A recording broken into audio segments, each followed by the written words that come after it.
Vámonos ahora sí, ya está lista Carmen Chinas en la línea. Esto es El Rollo de... Menos bla bla bla y más realidad. El rollo de... La doctora Carmen Chinas Salazar es coordinadora del Comité Universitario de Análisis en materia de desaparición de personas. Carmen, muy buenos días, qué gusto tenerte en el programa. Hola, buenos días, gracias por la invitación y gracias a los radioescuchas también por esta oportunidad. No, muchas gracias de veras, Carmen, porque, a ver, este caso que vimos, que acabamos de narrar hace unos minutos, del joven de 16 años, Eduardo, desaparecido en Tlajomulco, lo sacan de su casa, nos hace voltear a ver el tema de desapariciones. Ya no empezó siendo que quién sabe con quién se van o en qué andan metidos.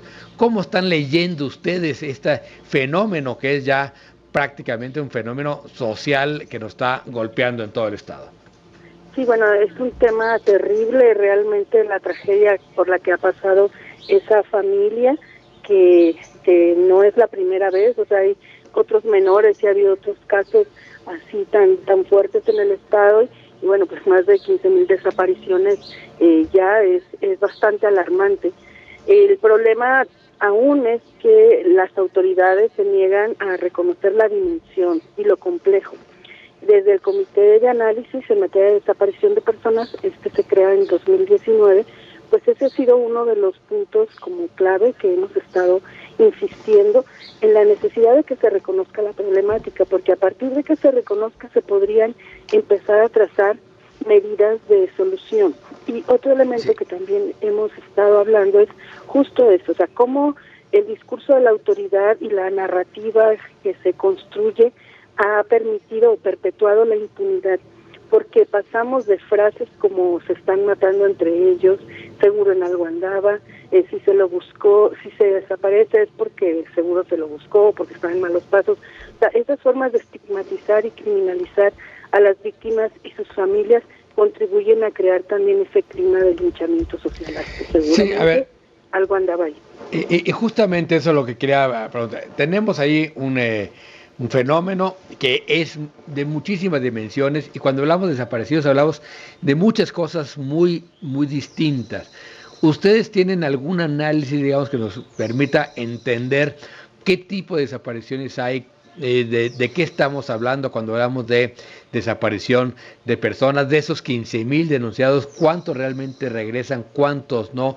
¿Cuántos tienen que ver directamente con crimen organizado? ¿Cuántos con algunos otros fenómenos no menos grave, pero que no son crimen organizado? Sí, ese aspecto de los 15,000 son los desaparecidos que no han regresado, porque hay otra cantidad de desapariciones, alrededor de más de 20,000, que muchos de ellos ya fueron localizados con vida o sin vida. Justo este elemento de qué está pasando, también pensamos que le hace falta a la autoridad un diagnóstico de las circunstancias sociales que llevan a la desaparición de personas en el contexto actual, un análisis de contexto, o sea, dónde están, quiénes son, de qué edades, de qué regiones, en qué municipios, que tampoco se ha hecho en el estado de Jalisco. Y bueno, por parte del comité nosotros situamos como dos puntos claves sobre la desaparición, una que tiene que ver con el contexto de la década de los 70 de la Guerra Sucia, que tiene más un carácter ideológico, político, de disidencia o de oposición a la autoridad, y que aún hace falta, por ejemplo, a través de una comisión de verdad, identificar qué fue lo que pasó, y en el caso de Jalisco también. Y el contexto de la guerra, o mal llamada guerra contra el crimen organizado de 2006, que inicia una escalada de violencia en el país, y que en el caso de las desapariciones pues se han convertido también en una forma de lucrativa para el crimen organizado, principalmente a través de la trata de personas, ya sea el trabajo forzado para los varones o la trata con fines de explotación sexual para las mujeres. Ese es como un elemento, pero realmente hace falta un análisis de contexto en lo local para determinar cuáles serían las circunstancias y, digamos, los patrones que se están presentando respecto a la desaparición. Por ejemplo, sabemos que en el caso de las mujeres, el pico más alto de las desapariciones se sitúa entre los 14 a 16, o sea, las mujeres muy jovencitas, adolescentes, son a quienes se están llevando. Y eso lo puede ver uno en la estadística institucional, no necesitas hacer un análisis para identificar y ver. Entonces, las autoridades no han hecho este trabajo, o sea, de identificar las causas y de revisar dónde se está presentando y por qué. Y otro tema que hemos insistido mucho en el comité es el tema de la impunidad, porque, por ejemplo, sentencias sobre desaparición forzada, esta donde se involucra la autoridad o las distintas corporaciones de seguridad, no hay, o sea, estamos casi en cero en sentencias. Se revisan las carpetas de investigación, se integran los elementos, pero no se acredita el tipo penal. Esto es, no se determina que existió el delito de desaparición forzada, por tanto, no hay una sanción penal. Y eso también es algo que contribuye a crear este clima, la impunidad que le rodea, porque no se castiga ese delito. Carmen, ¿qué tal? Buenos días. Augusto Chacón, gracias por estar con nosotros.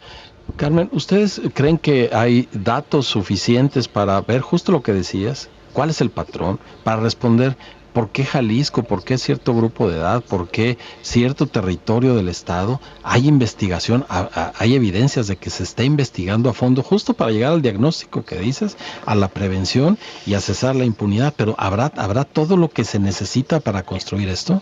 De hecho no lo hay, o sea, hace falta diagnóstico y hace falta análisis de contexto. En el caso del estado de Jalisco, como no se reconoce que hay una problemática, pues no se destinan los recursos necesarios. Sabemos, por ejemplo, de la saturación que tiene la policía investigadora o de la cantidad de carpetas de investigación que tiene cada uno, que le rebasan con mucho, la ausencia de presupuesto, por ejemplo, para el tema de identificación forense y de capacidades institucionales de infraestructura. Hace falta más el tema de la inteligencia y el trabajo justo de análisis del contexto en que se están presentando las desapariciones.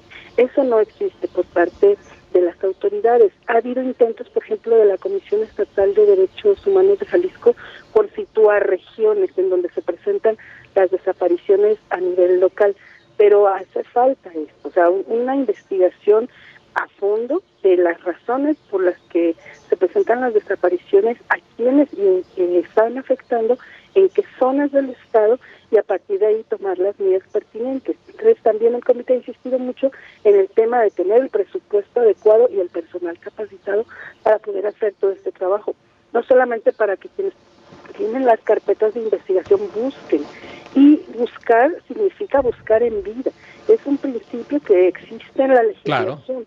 La búsqueda no es forense y de identificación de restos, aunque por las condiciones particulares de Jalisco se tenga que hacer esto por la cantidad de fosas que hay, pero la búsqueda debe privilegiarse en vida y de inmediato, que es otro elemento que se ha insistido muchísimo y que las autoridades aún no toman en cuenta. O sea, siguen diciendo espérese, siguen diciendo es que se fue con el novio, va a regresar, deje que pase el fin de semana. No, la búsqueda y la probabilidad de localización de una persona con bien es inmediata, exactamente. No tiene que haber cuestionamiento. Carmen, muchísimas gracias, doctora Carmen China Salazar, coordinadora del Comité Universitario de Análisis en Materia de Desaparición de Personas. Gracias por estos minutos para Así las Cosas. Un abrazo. Muchas gracias, Diego, Alejandro, Augusto, a todo el auditorio. Gracias. Y bueno, es un tema que realmente debe preocuparnos como sociedad. Sí, vamos a darle seguimiento, Carmen, por supuesto. Gracias. Hasta luego. Bueno, es terrible, pero sí, el de mientras no lo reconozcamos como problema, no haya una capacidad institucional ampliada, no es la Fiscalía, es todo el Estado el que debe involucrarse en la solución del problema. De acuerdo, sí, reconocerlo es un gran principio, pero en México no nos ha servido ese reconocimiento porque quienes son responsables tienden al cinismo. El problema de la corrupción está más que reconocido y no hemos hecho absolutamente nada. Y el problema de los homicidios dolosos, creo que necesitamos pedir sí el reconocimiento, pero el reconocimiento y los datos, las investigaciones, ¿qué se está haciendo? Pero, a ver, ahí decía la doctora que precisamente no estaba reconocido por el Estado, ¿no? Y el reconocimiento también parte por el hecho de que no hay un presupuesto, y lo decía esto hace un ratito. Augusto, esto está totalmente rebasado, o sea, no tienen presupuesto, no tienen con qué, no tienen personal, y lo que se sigue incrementando es la desaparición. Qué horror.